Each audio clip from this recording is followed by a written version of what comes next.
नमस्कार साथियों।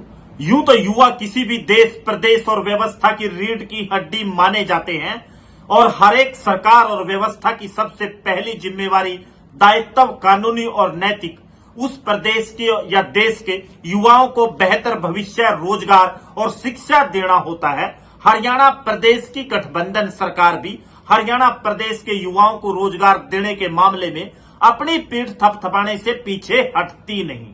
सरकार बार बार दावा करती है, जिम्मेवार लोग दावा करते हैं कि वो हरियाणा प्रदेश के युवाओं को बिना पर्ची और खर्ची के रोजगार देने का काम करते हैं, लेकिन आलम रोजगार और बेरोजगारी की अगर मैं बात करूं तो हरियाणा प्रदेश में यह है कि एक बड़ी फौज बेरोजगारों की हरियाणा प्रदेश में तैयार हो चुकी है और उसके लिए सरकारी नीतियां कहीं ना कहीं जिम्मेवार है।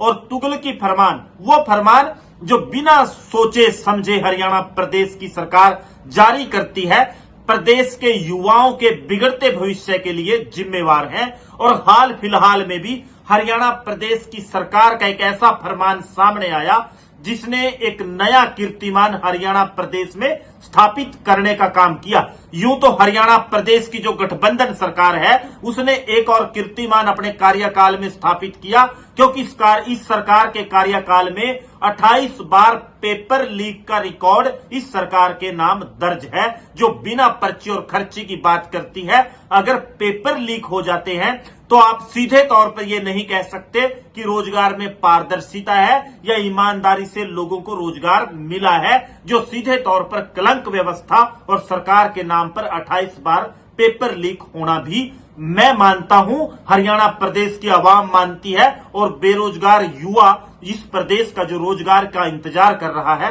वो मानता है, क्योंकि सरकार ने उनके साथ रोजगार देने का उनको वायदा किया था। लेकिन जो मामला मौजूदा समय में सामने आया, जो आज आपके साथ डिस्कस करूंगा, हरियाणा सरकार ने HCS अलाइड सर्विसेज के लिए 100 पदों के लिए एक वैकेंसी निकाली थी। लेकिन चमत्कार क्या किया कि 100 पदों की जो वैकेंसी थी, जो पुराने नियम थे उसके मुताबिक 300 लोगों को, 3 गुना लोगों को पास किया जाना था, लेकिन हरियाणा सरकार ने केवल 61 लोगों को इसमें पास किया। जितनी वैकेंसी थी उससे भी कम 61 लोगों को पास किया। जब सवाल उठाए गए तो हवाला दिया एक नियम का कि हमने एक नियम बनाया कि जो 45% अंक प्राप्त करेंगे केवल उनको हम पास करने का काम करेंगे।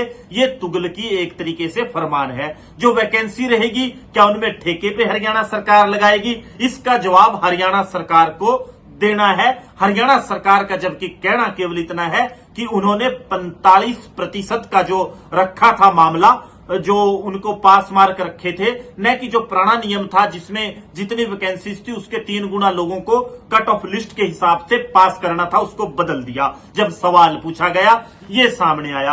अब एक और सवाल इसमें, अगर इस मामले को भी सेट असाइड कर दें, साथ में अलग कर दें, इसको भी छोड़ दें, तो हरियाणा प्रदेश के युवाओं का जो सवाल है जिसका सरकार को जवाब देना है वो सीधे तौर पर यह है कि 61 जो अभ्यर्थी पास हुए उनमें से 27 अभ्यर्थी जो पास हुए उनका एक मामला अलग ही बनता है। वो क्या बनता है? 12 और 13 अगस्त को जिन लोगों का पेपर हुआ उनका जो रोल नंबर था वो सीरियल नंबर 1000 से 2300 रोल नंबर तक था। एक बार दोबारा सुन लें, जो मामला बड़ा गंभीर और विचित्र है। 61 विद्यार्थियों में से, अभ्यर्थियों में से, एप्लीकेंट में से जो 27 पास हुए उनका जो एग्जाम हुआ, उनका पेपर हुआ वो 12 और 13 अगस्त को हुआ और उनका रोल नंबर का जो सीरियल नंबर था वो 1000 से 2300 तक था। और उनमें से भी केवल 61 विद्यार्थियों में से जो पास हुए 27 जो थे वो 1500 से 1900 रोल नंबर वाले थे। 1500 से 1900 रोल नंबर वालों के बीच में से 27 अभ्यर्थी 61 में से पास हुए। ये विद्यार्थियों का सवाल है। लेकिन हरियाणा सरकार को चला कौन रहा है? ये नीतियां बना कौन रहा है? ये नियम बना कौन रहा है? इसका जवाब हरियाणा प्रदेश का युवा बेरोजगार जो रोजगार की तलाश में है वो हरियाणा सरकार से, गठबंधन सरकार से, मुख्यमंत्री जो हरियाणा प्रदेश के यशस्वी मनोहर लाल खट्टर है उनसे, और उप मुख्यमंत्री जो दुष्यंत चौटाला कल राजस्थान में कह के आए कि रोजगार देंगे, प्राइवेट नौकरियों में 75% आरक्षण देंगे, उनसे हरियाणा प्रदेश का युवा जवाब इस विषय पर चाहता है कि ये नित नए नियम क्या हरियाणा प्रदेश की आवाम को, जनता को परेशान करने के लिए आप बनाते हो? कौन आखिरकार आपका सलाहकार है?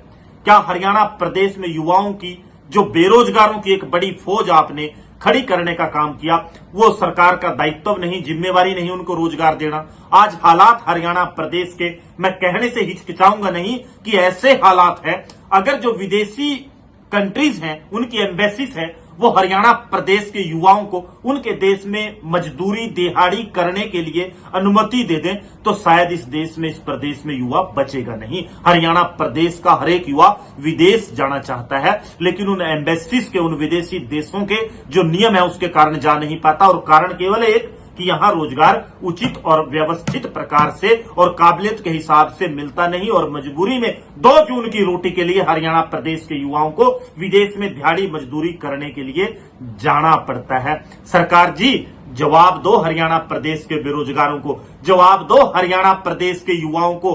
क्या आपके हाथों में सुरक्षित उनका भविष्य है? क्या आप ऐसे खिलवाड़ उनके भविष्य के साथ करोगे? नित नए नियम, तुगल की फरमान, बिना सोचे समझे कानून बनाना। आप पेपर बनाते हो, क्वेश्चन रिपीट कर देते हो, पेपर लीक 28 बार हो जाते हैं। इसका जवाब आपको देना बनता है, और यह लोकतांत्रिक व्यवस्था है, और लोकतांत्रिक व्यवस्था में निश्चित तौर पर आपको जवाब देना पड़ेगा।